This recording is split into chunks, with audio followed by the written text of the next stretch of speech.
pop-up message will let you know when it's time to descale. If you need to perform a descale manually, first, access the settings menu by touching the cog icon on the upper right of the screen.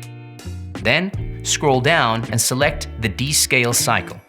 The descale process takes approximately 10 minutes, and the Barista Touch Impress will guide you through all the steps on screen to complete the process.